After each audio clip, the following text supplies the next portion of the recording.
Welcome to my YouTube channel physics seeker academy.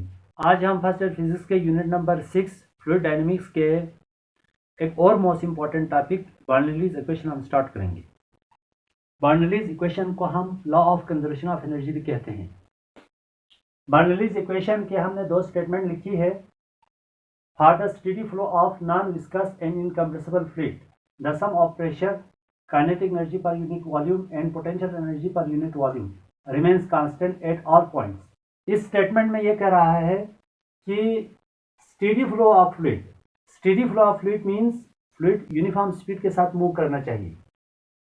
Non viscous fluid के layer के दरमियान friction कम हो, यानी विस्कासिटी कम हो, गाढ़ापन कम हो, एंड इनकम्प्रेसिबल फ्लूइड और कंप्रेसिबल ना हो। कंप्रेसिबल मींस हम उसको दबाकर उसके ऊपर फोर्स या प्रेशर लगा के डेंसिटी और वॉल्यूम को हम कम ना कर सकता हो।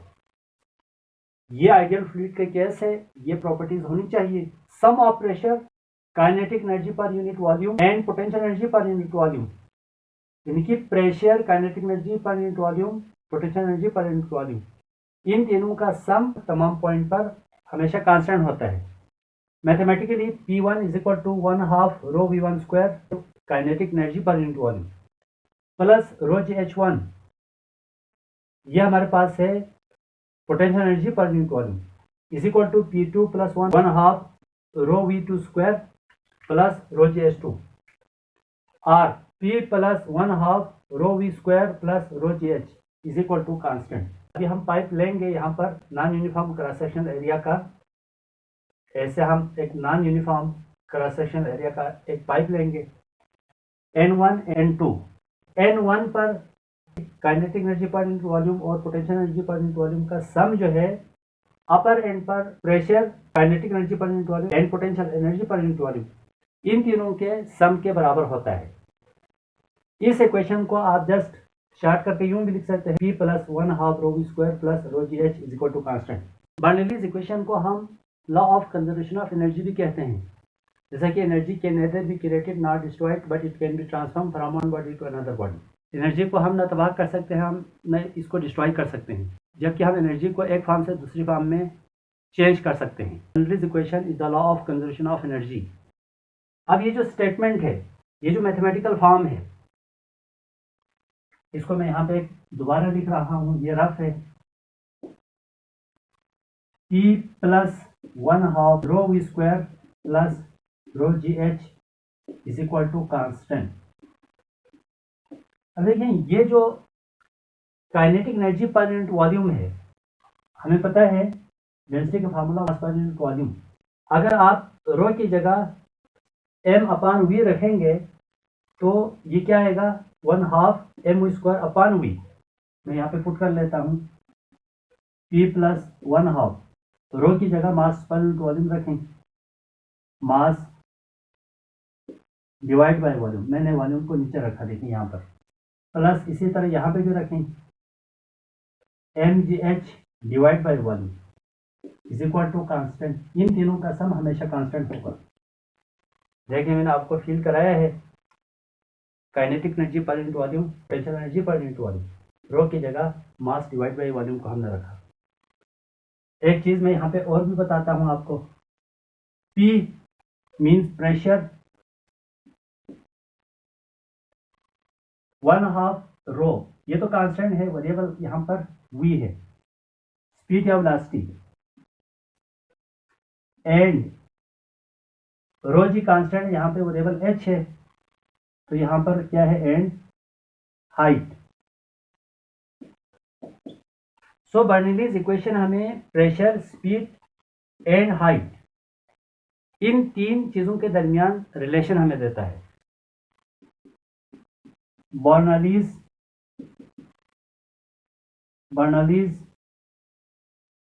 Equation gives us relation between pressure, speed and height।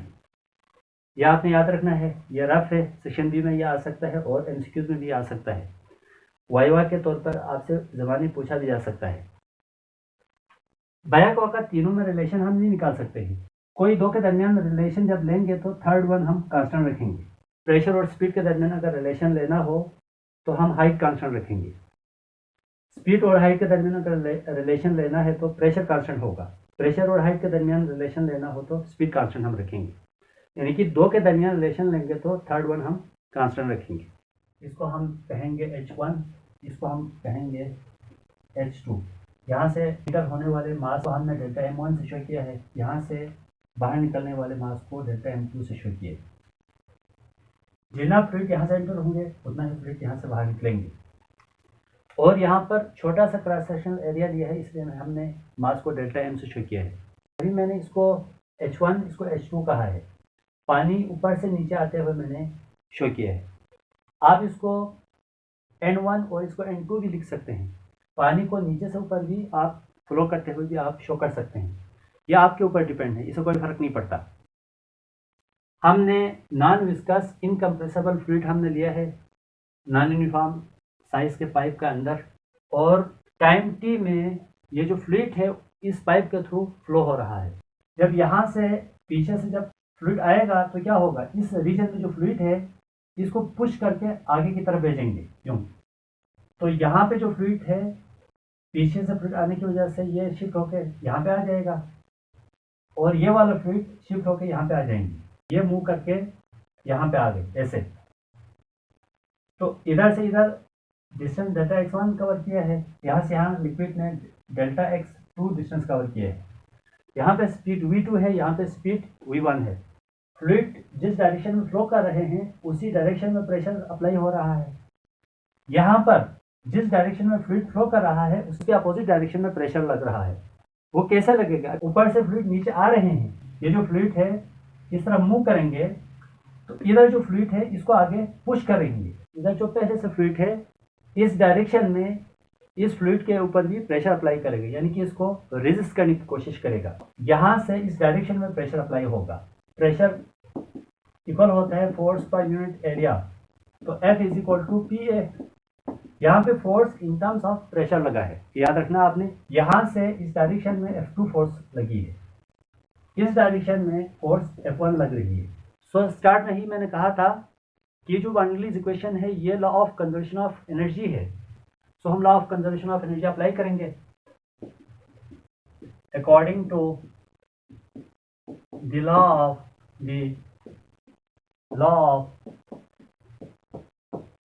Conservation of energy, और हम जानते हैं एनर्जी हमारे पास दो तरीके से आती है, एक वर्क डन, एक हीट।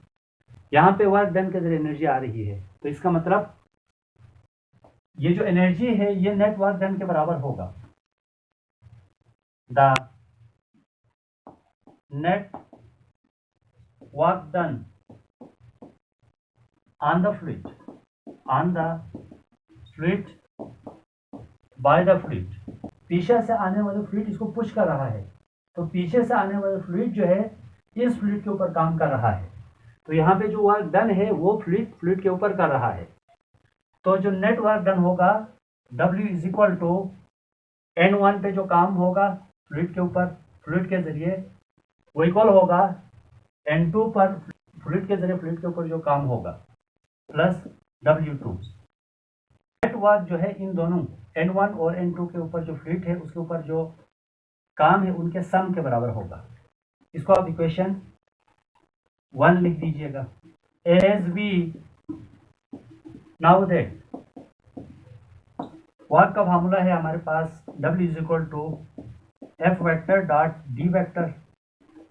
ये डॉट प्रोडक्ट है, इसको चेंज करेंगे तो यहाँ पर FD cos थीटा आएगा। इसको इक्वेशन 2 लिख दीजिएगा।